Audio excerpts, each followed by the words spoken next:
Let me guess, you've heard save 3 to 6 months of expenses so many times, it now sounds like a fortune cookie with a bank account.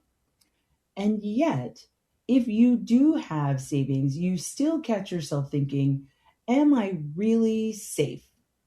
Or am I one surprise away from complete and utter chaos? Today's episode is the antidote to that downward, unsafe, unhealthy mental spiral because we're not doing generic advice for generic people. We're doing a plan for real life business owners, real life professionals, and socially conscious wealth builders who really want peace and not just more noise.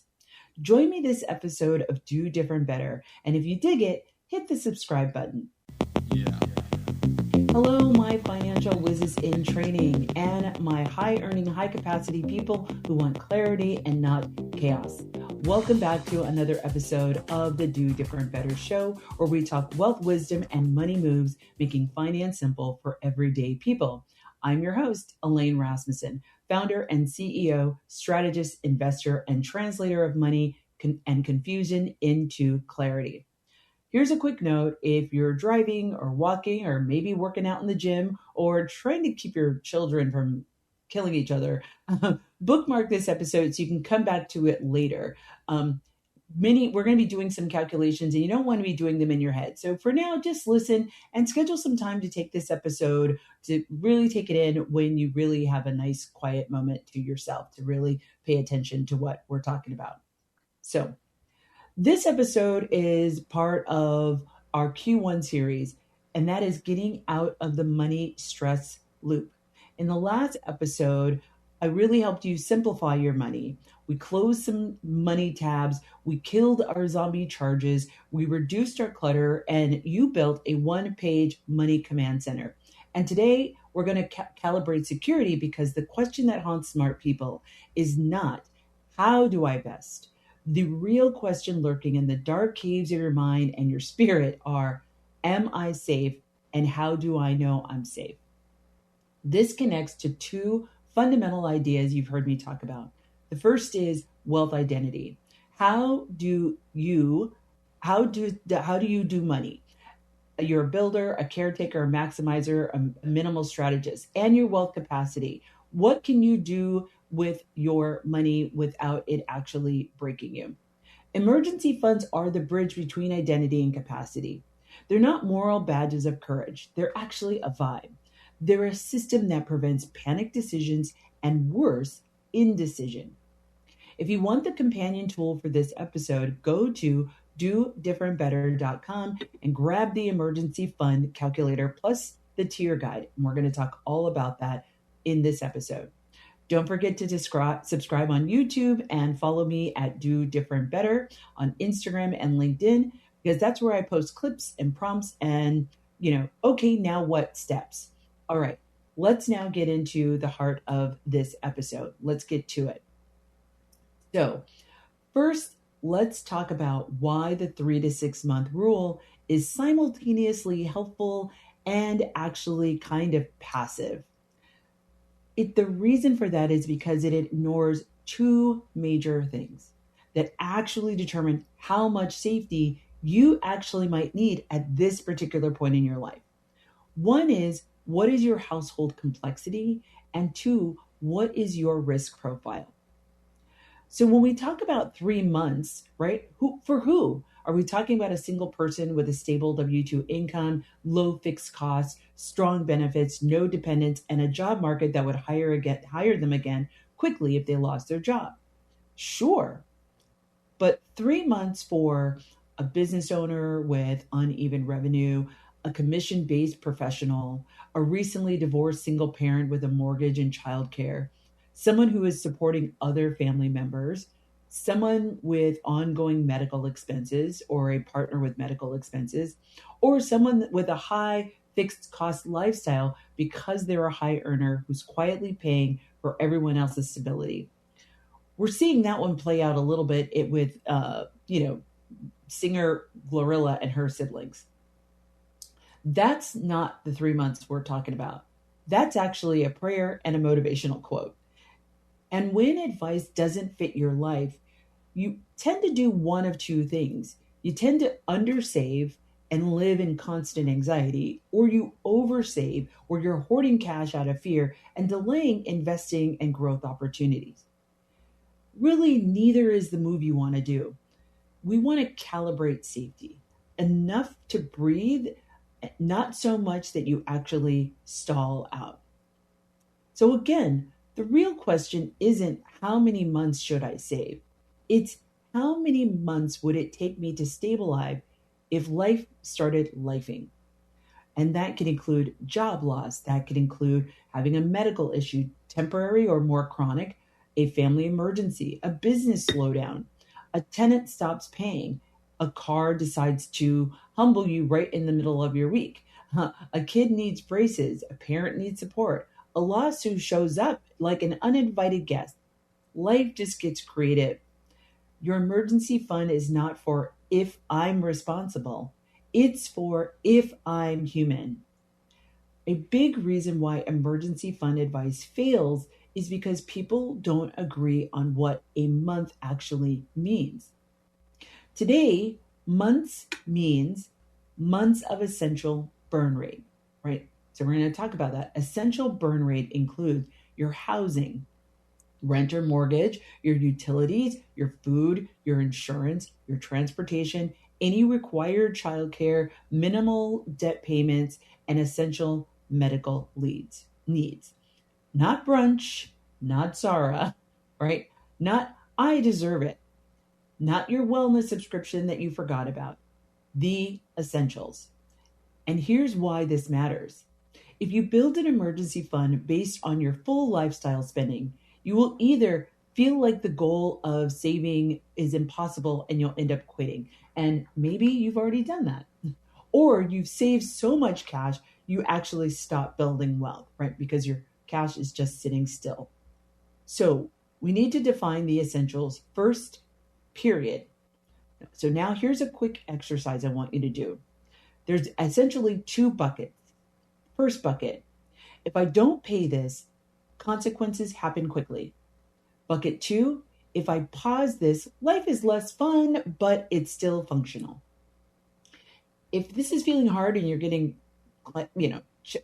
thickness in your chest, it's because clutter makes it hard for us to see. And that's why the simplification is so important.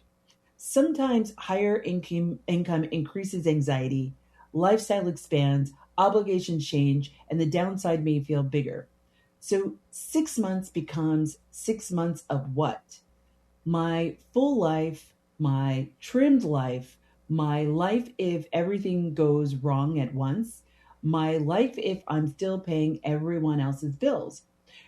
You can still be a high earner and still be financially fragile if your fixed costs are high, your savings rate is low, your responsibilities are heavy, or your income is variable. Being a high earner is not the same as being high capacity, right? Let's make this personal because patterns actually matter. So you've heard me talk about wealth identity. So builders, you'll begin to Google your way into paralysis or build a fortress around defining what done looks like. You need a range and a sequence. For my caretakers, your emergency fund becomes a family relief fund. If everyone can access your safety, it's actually not safe. You need boundaries and separate buckets. Maximizers, you undervalue liquidity and can get trapped being forced to sell at the wrong time. Cash is strategic patience. Minimal strategists, you avoid complexity, which can look like saving too little or avoiding decision because it feels like it's a lot. A clean emergency fund reduces actually your mental load. Now, none of this is a character flaw. It's actually a pattern. I had a client who, with nearly 1 year of cash, still didn't feel safe because safe was never really defined. So safety became a moving target. Once we calibrated her range, she redirected the excess into long-term wealth building. Same discipline, different calibration. I had another client whose emergency fund functioned like a family's shock absorber. The fix wasn't stop helping. The fix was separating the emergency fund, which was protected, the support fund, which was your planned generosity, and sinking funds, which could have been predictable costs. Because if emergency fund pays for predictable expenses and other people's needs, you'll never really feel stable. Emergency funds are only for people. You might be thinking emergency funds are only for people who are bad with money. That's actually false. They're for people who live in reality. I have credit cards, so I don't need cash. Credit is a tool, not a plan. Or you might be saying cash loses to inflation. Panic decisions are the more expensive than actually inflation. So, here's what we have established so far. Saving 3 to 6 months is way too generic. Months means essential burn rate. Your real safety depends on complexity plus risk, and your wealth identity is going to influence how you save, or maybe you're actually avoid saving. So, what we're going to be talking about in the next segment is I'm going to be giving you a actual framework that makes all of this very, very simple to remember and figure out where you are. It's baseline, buffer, and Brickhouse. This is a 3-step method to calculating your range without you feeling like you're spiraling out of control, right?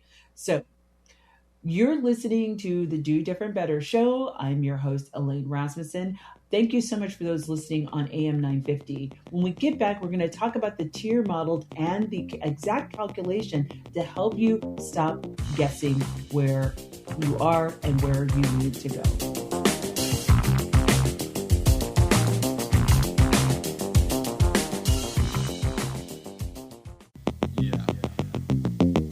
Welcome back to the Do.Different.Better Show. I'm your host, Elaine Rasmussen. This segment is where we stop talking about here's where we start talking about what safety is like in philosophy class and turn it actually into a plan that you can actually execute.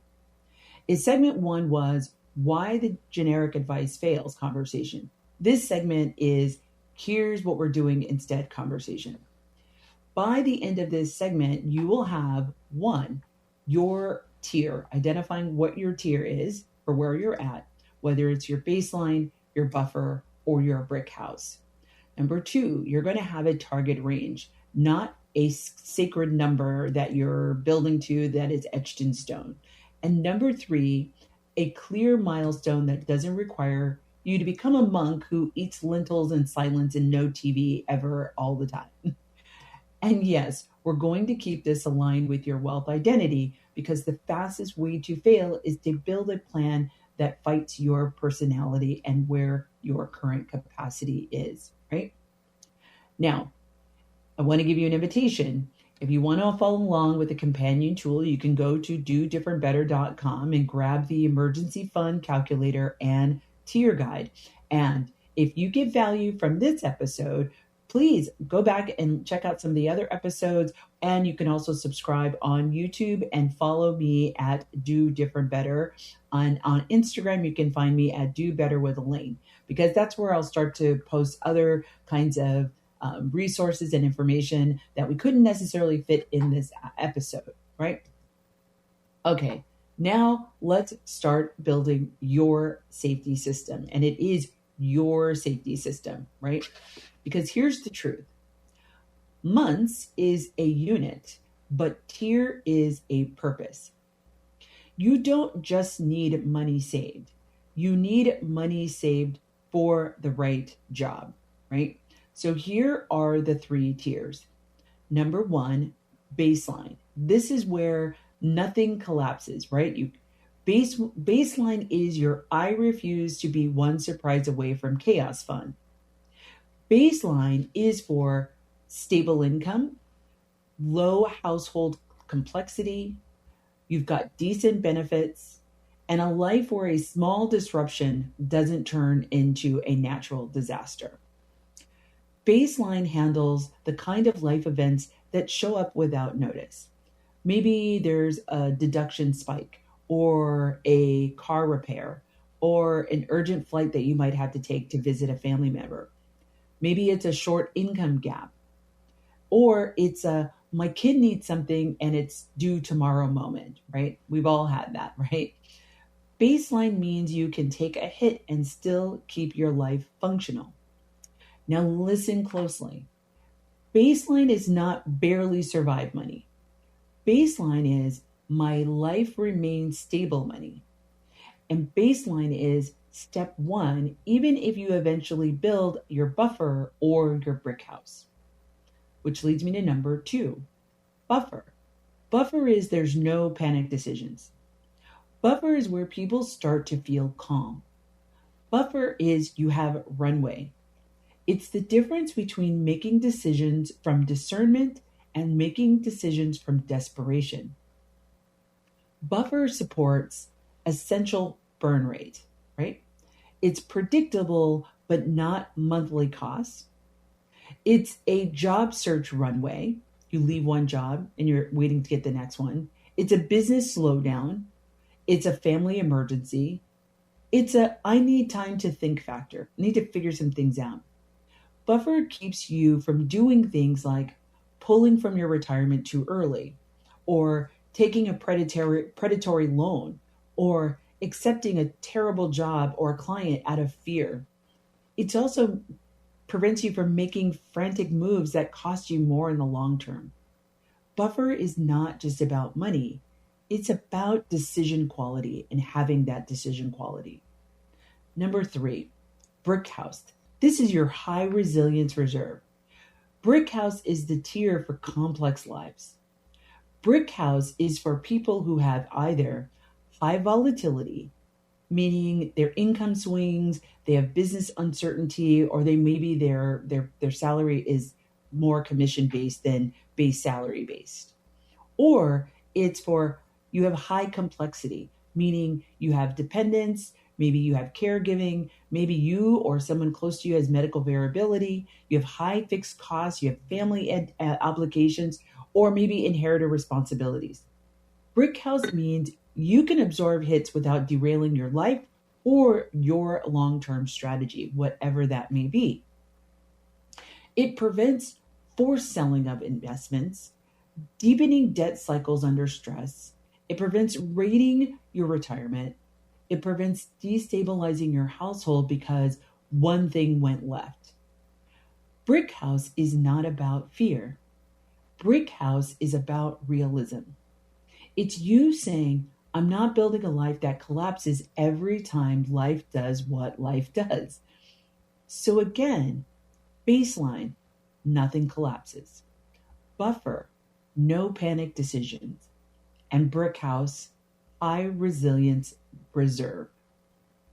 And just because you build a brick house doesn't mean you need it forever. Which brings me to the next point. That is the tier. A tier is not a personality test result. It's a reflection of your current season, right? I think sometimes we think like this moment that I'm in is going to be forever, and it's not. Your tier can change if you get married or divorced, you decide to have children, you take on caregiving responsibilities, financially or physically, you start a business or buy a business, maybe you move to a different state or locale, you might change industries, or if you lose benefits, or you can take a pay cut for a long move, or simply realize your stable job is maybe not as stable as you thought. Maybe it's in an industry that's being impacted. So do not feel like your tier is what it is and feel like it's unimpressive. Do not pick a tier because a finance bro on the internet told you that cash is trash.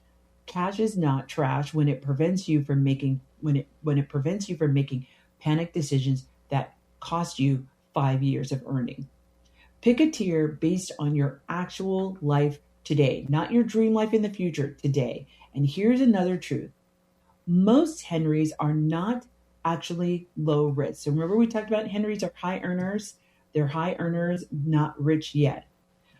High income often comes with high fixed costs, high obligations, and high expectations, sometimes from yourself, sometimes from your family, and sometimes from the world. So you want to be really honest with yourself here. And this is a self journey. Unless you decided to do it with a friend, a sibling, a parent, a partner. No one has to know what's involved in this conversation. This is just you because it's for you. And I highly, highly recommend you do this on your own first and figure some things out before you start to talk to your partner. So at least you are secure and clear about what's important to you, where you are, and maybe they're bouncing it off of them is a great objective perspective to where you might be sitting, right? So again, this is the time to be brutally, shamefully honest, right? Or shamelessly. We don't want any shame here. Shamelessly. I used the wrong word. Here's the decision tree, and I don't want you to overcomplicate it, right? Stable income plus low complexity. You should be starting at the baseline. If you have moderate complexity and you're a primary provider, you probably want to start at buffer. And if you have high volatility and high fixed costs and caregiving or business risk, then Brickhouse. And if you're still unsure after all of that, just choose buffer. Because buffer is where most people's anxiety calms down enough for them to start to build wealth. And that means making wealth building decisions with a clear head. Okay, which tier landed for you? Just think about it maybe while you're in the car or you're in the gym listening to this. Think about what's your tier. Now that you have the tier, now we need to build the number. And the number comes from a simple 3-step method. Again, we're going to start with the essentials.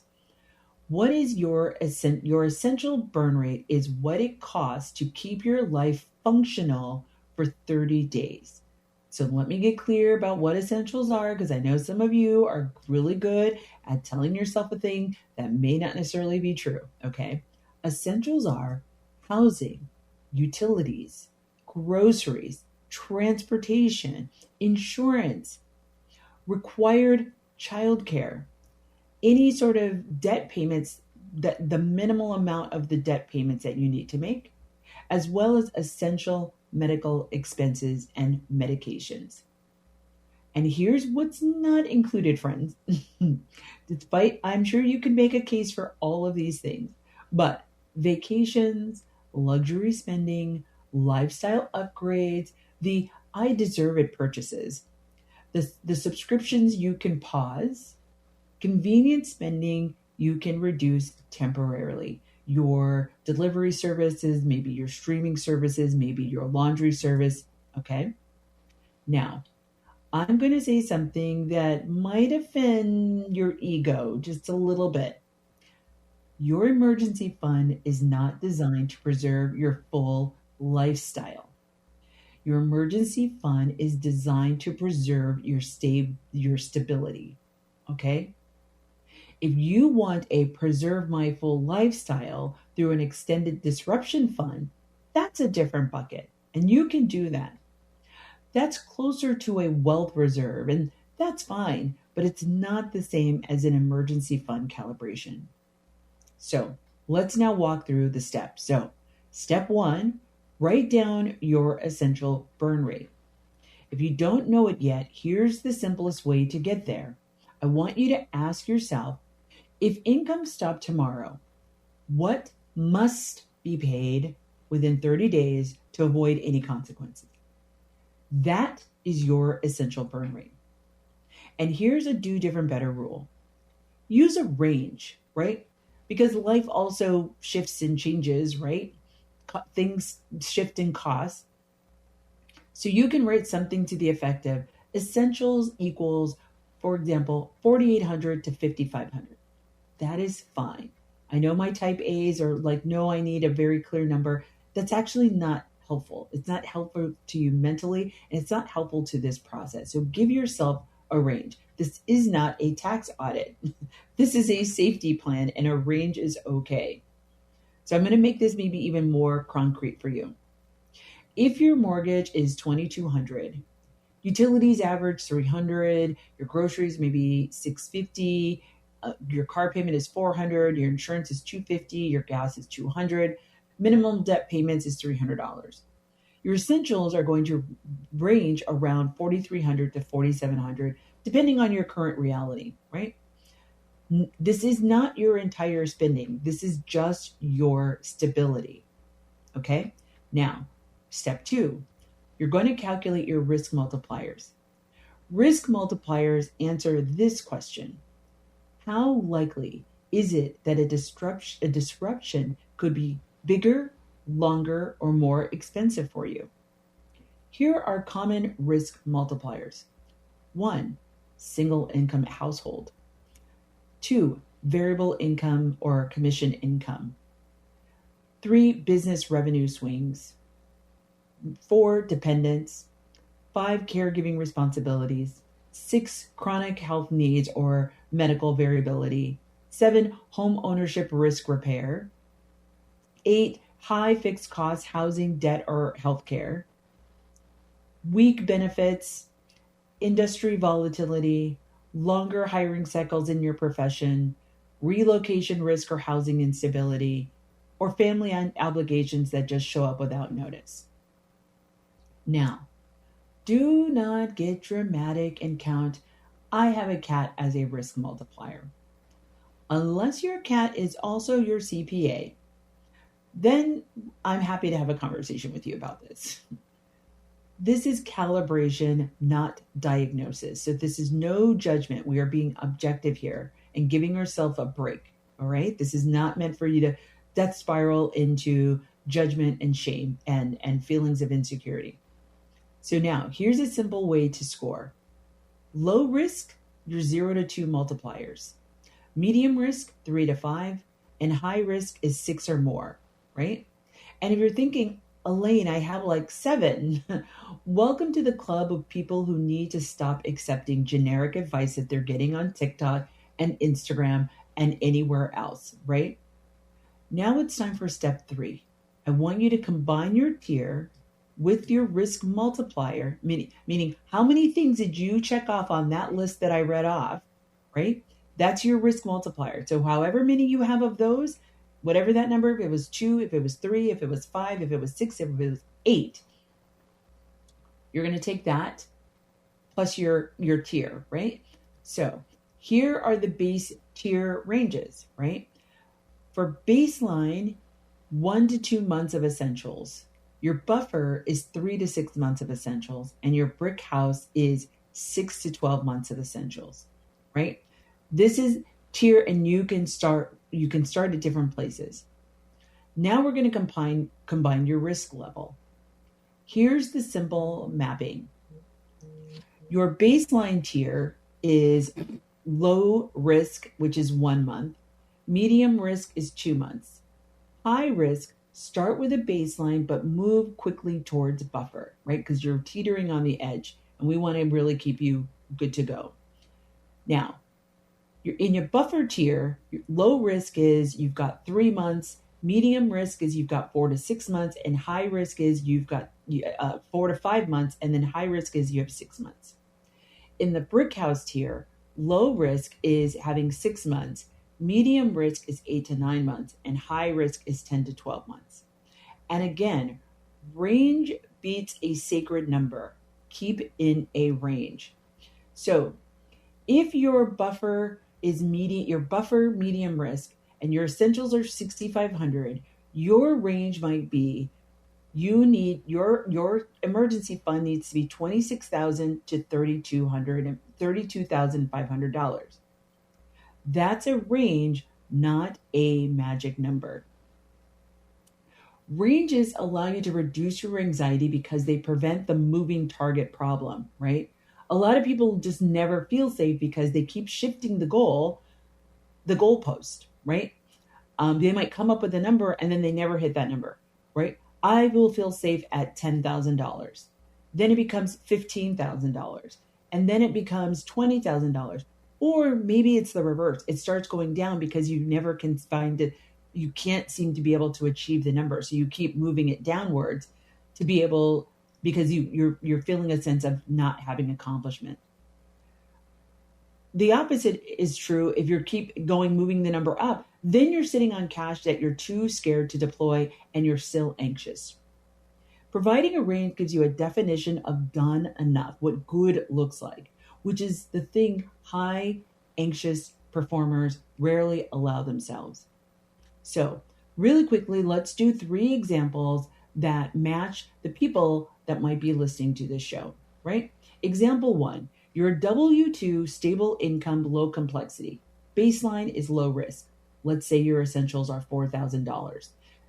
Your baseline low risk target, 1 month is $4,000. If you want a range, that will be $4,000 to $6,000 as you stabilize, because that would be 6 months, right? That person doesn't need a brick house right now. They actually really need consistency. Example number 2, a primary provider, moderate complexity. This is buffer with medium risk, right? Let's say the essentials are 6,500, right? Risk multipliers could be dependence, high fixed costs, single income household, and maybe home ownership. That would be medium risk because we had 1, 2, 3, 4, 5 of those multipliers, right? Buffer medium risk target is going to be 4 to 5 months, which is $26,000 to $32,500. Now, hearing that number might make somebody clutch their pearls. I get it. But remember, you are not building it overnight. You're building it in a sequence. And finally, example 3, business owner and variable income and caregiving, right? So you have a brick house with high risk. Let's say your essentials are $8,000. Your risk multipliers are a variable income, you have dependence, you have caregiving, you have high fixed costs, you have weak benefits, and maybe some industry volatility. I think that was about 7 listed, right? So you are high risk. A brick house high risk target for 10 to 12 months is 8,000 times 10 and 8,000 times 12. That gives us a range of 80,000 to 96,000 is your savings goal, your emergency fund goal. Now, here's where I need you to not get dramatic. This doesn't mean you have $96,000 tomorrow or you're failing at life. It means, given your reality, your system should be moving in that direction over time because your downside risk is bigger. Because you have, in this example, you have weak benefits, that makes it more likely if something happens to you, you're paying out of pocket. So you need an emergency fund that's actually going to take care of those expenses so it doesn't break you and you've got to mortgage your house. Now, let's talk about stages because this is where people either succeed or they quit. You build this sequence into your 4 stages, your friction buffer, right? Your baseline, your buffer, then your brick house. If you're in a fragile season, the friction buffer stops small chaos from becoming big chaos. That's immediate relief. The baseline is going to create stability. Then buffer creates calm and decision quality. The brick house is the I have complexity and I'm not pretending I don't level, right? Or tier. And that's what all of this really works. It's actually realistic. It's based on what's happening with you right now in the various aspects of your life. Now, one more point that will save you. Emergency funds are not supposed to pay for predictable expenses. That's not what they're for. If you keep pulling from your emergency fund for things like your annual insurance payment for your car or your home or your property taxes, or maybe it's to cover holiday spending or some predictable car maintenance, right? Home repairs that happen every single year. That is, you'll never become safe. You'll never feel safe because your emergency fund is constantly being emptied for things that you should have actually planned for, okay? So that's where sinking funds come in. So I hope all of this is giving you some really good perspective and thinking about how you might be thinking about where do you fall.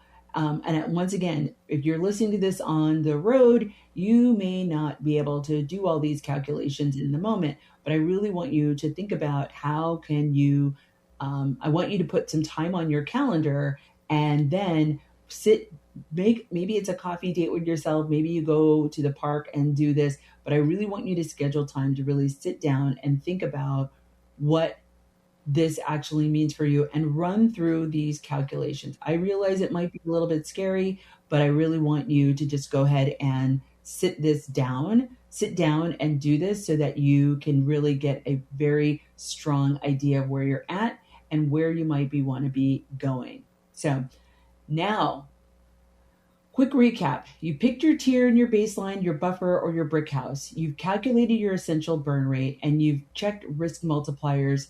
You've mapped to a target range and you committed to a stage building. Now, coming up, we're going to be talking about getting operational, where to keep it, how to build it without hating your life, and how to calibrate if you're under saving or over saving. You're listening to the Do Different Better Show. When we get back, we're going to talk about storage, building systems, and a safe enough test so your emergency fund stops being a guess and starts being a foundation.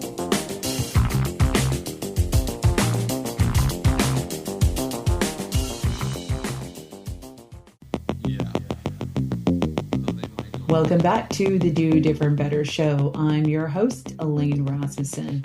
Now that we have figured out that what your tier is, now you've got a range. Now it's time to make everything all real, because a plan that you don't operationalize is just a motivational speech, right? This is going to be a tight and practical segment. So 3 things. 1, where to keep your emergency fund. 2, how to build it without feeling punished. And 3, how to calibrate it so you stop living in extremes. Let's go. Now, we've just spent all this time. We've calculated your wealth capacity. We've calculated you which tier that you're at. We've calculated your multiplier. Now we want to say, okay, so now where are we going to keep it? Your emergency fund has one job: to show up when life shows out.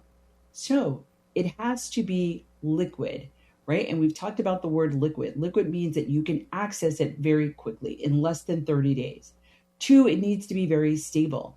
There's going to be no value swings upwards, right? And it needs to be separate, not mixed with your spending money, and it needs to be boring. Boring is good, right?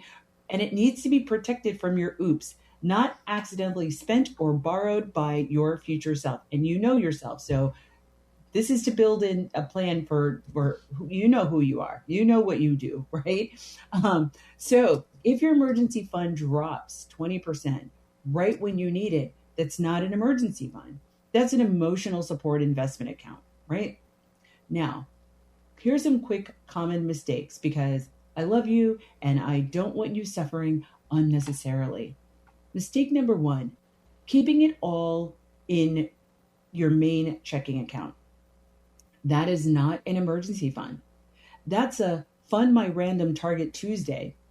And your brain will swear it was necessary. Your brain is a liar with a really, really good marketing team. Okay. I know. I also, we can justify and rationalize almost anything, practically anything. The brain is a magical tool. So we have to build in systems that prevent us from falling into the trap. Mistake number 2, keeping it as cash at home. Unless your emergency fund is, I urgently need this money to smell like an air fryer and a lavender candle. Also, theft and fire exists.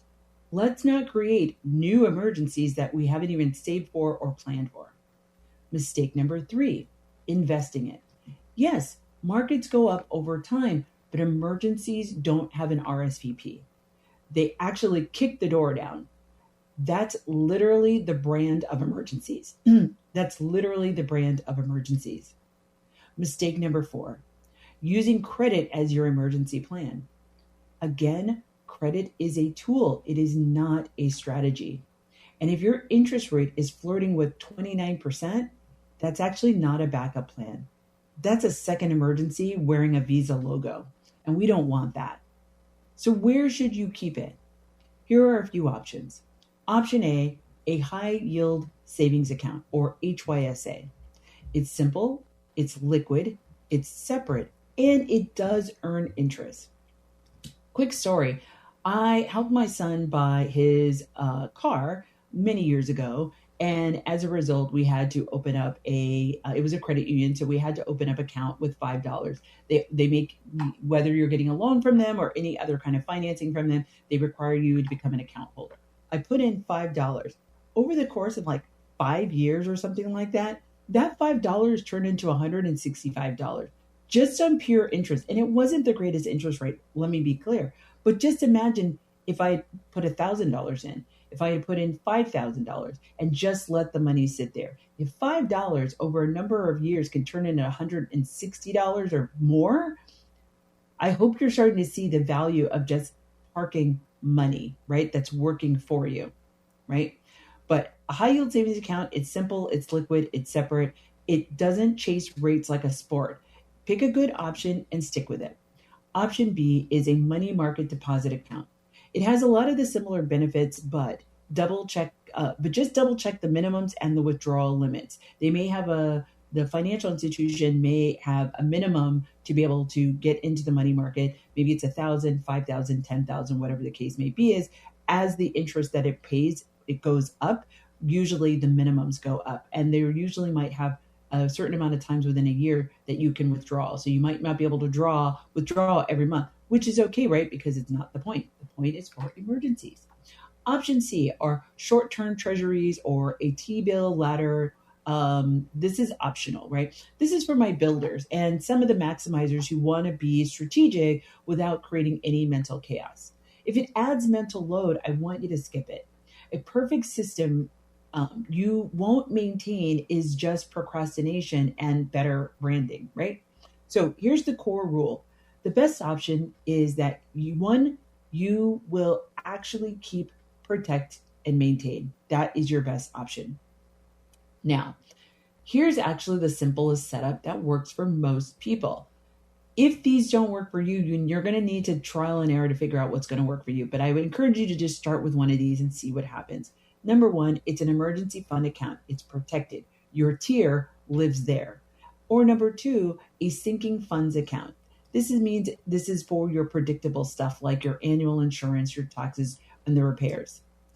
This fixes the number one confusion people have about emergency savings for predictable expenses, then wonder why they never feel financially safe.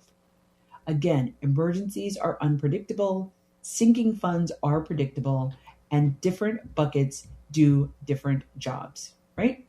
This is what we want. Now, we're going to talk about how to build it without hating your life. Now we're going to be building the fund. People avoid this because they think it's going to be life deprivation. I'm not selling you suffer now, live later. That's not what we're talking about. We're building a safety plan. We're building safety with a plan that fits real life. Okay, so here are some core principles, right? Emergency funds are built by systems, not by vibes. If your plan is, I'll save whatever's left, congratulations, you've created a plan that depends on leftovers. And leftovers are not reliable. So we have to build in stages. So I want you to stay with me on this one. Number one, we need a friction buffer, right? Number two, baseline. Number three, a buffer. Number four, your Brickhouse if your life needs it. So in stage one, this is your friction buffer. The first milestone is $1,000 to $2,500, depending on your reality. This is not the full emergency fund. This is a small chaos doesn't become a big chaos money. It covers the stuff that normally goes on a card. Maybe it's a card repair, it's some urgent travel, it's a copay spike, it's that surprise bill that arrives with a whole lot of attitude, right? And psychologically, this matters because it actually connects to your nervous system. We are not helpless. We have a buffer. So we can actually tamp down that nervousness or that adrenaline that's running through our body when we are hit with that expense. Next, baseline, 1 to 2 months of essential burn rate. This is where nothing collapses number. You are not predicting the apocalypse. You're building stability. Stage 3, right? Now we're talking about 3 to 6 months. This is where you stop making panic decisions. taking the wrong client, right? And I've done that. I'm like, oh, I don't know when my next client's going to be. I'm going to take this client, even though I know that this is going to be a whole problem. Also, pulling from your retirement, accepting a job because you're scared, selling investments at the wrong time. Buffer buys discernment. And I've actually experienced that. I remember this was maybe about 20 years ago when I actually maybe 15 years ago when I left a job. I pulled money out of my 401k. I wish I wish past me had now me to tell me not to do that and figure out a different plan, because I actually ended up like blowing through the money. But some of it did go to start my new venture. But when I took the money out, I didn't have a plan. I just took the money out because I was scared and petrified that I wasn't gonna be able to pay my bills. So I've been there. I'm telling you, I've been there. Stage 4, Brickhouse is for typically business owners with uneven revenue, commission earners, caregiving complexity, high fixed costs, or inheritors managing family systems or other obligations. A Brickhouse isn't fear-based. It's actually reality-based, okay? There are 4 methods that actually work on how you can build this. So first one is automate your payday. Even if it's $50, this system actually really matters, right? Then there's the variable income rule. Every deposit, X percent goes to safety, right? This is great for folks who are maybe on a commission, right? You're going to say, I'm going to take 10% of whatever I make this week, this month, this quarter, or my bonuses, whatever the case may be, and that gets redirected by percentage every time you receive your pay. Next, the option is redirect simplification savings. That means canceling 1 to 3 subscriptions and taking that money that you would normally spend on those subscriptions and redirecting it into the options that I provided earlier, whether it's a savings account, a treasury bill, whatever the case may be is. Or there's the windfall rule. This is a pre-decided split, so you don't freestyle and regret it, right? So these are 4 different ways that you can think about what you want to do and how you want to do it. If you want the guided tool that walks you through the tier, the risk, and the stage building, you can go to www.Do.Different.Better.com and grab the emergency fund calculator and the tier guide. They're going to be available for a limited time for free on my website after this episode airs. Now, part 3, and we're coming into the closing, right? Now, this is the calibration piece, the part that keeps you living in the extremes. Because with emergency funds, people usually fall into one of 2 traps, right? Trap number 1, this is under saving and being anxious. Number 2 is over saving and not doing anything or being stalled out. Here are some signs that you might be under saving. If everything goes on a credit card and you avoid checking balances, you just rely on future income to fix today, you feel like one disruption would actually derail your whole life, or your emergency fund is just your checking account. Undersaving doesn't mean you're irresponsible. It often means your obligations are high, your systems are messy, and money is supporting more than just you. That's why simplification needs to come first. You need to get clarity before you create a strategy so you can create the strategy that's actually going to work, okay? Next, you might be oversaving if you hit your tier target, but you don't feel safe. Maybe you might be hoarding cash while ignoring investing or a debt strategy, or you delay opportunities because you want infinite certainty, right? So, oversaving is often anxiety wearing a responsible outfit. Safety is not unlimited cash. Safety is a plan that matches reality and then a wealth strategy that builds a future. So, I know that's a lot, so let's just take a deep breath in through the nose and out through the mouth. Okay, so here's your safe enough test. You're safe enough. If you can cover $1,000 to $2,500 disruption without chaos, cover 1 month of essentials without panic, and handle a short gap without raiding retirement, you're building real stability. If you're a buffer, a Brickhouse, and you're still afraid, the next step might not be to save more. It might be to reduce some of your fixed costs, improve your income stability, set boundaries around caretaking, simplify your systems even more, or address the anxiety loop.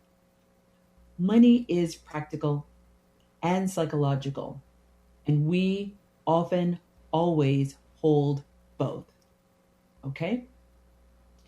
Now, if you want the companion tool, don't forget to go to Do Different Better, and you can grab this and other resources on the website. I'm so glad that you've joined me this week. I know this is maybe a little bit heavy. You might need to listen to this episode a couple of times to get all the concepts. And maybe you just deal with one at a time. So take the first segment, take an hour, do that, schedule another hour to do the second segment, and then schedule another hour, because maybe some feelings are going to come up. And if this episode has helped you, subscribe on YouTube. You can follow me at Do Better with Elaine on Instagram. And because we're building a Q1 pathway, simplify, emergency fund, calibrate, and a wealth calendar, and investing while anxious, this is going to be on, we're going to go all the way and tier this out. Emergency funds aren't about fear. They're about freedom. Freedom to make decisions with discernment instead of desperation. So until next time, I'm Elaine Rasmussen, and I can't wait to see you next time when we do different better.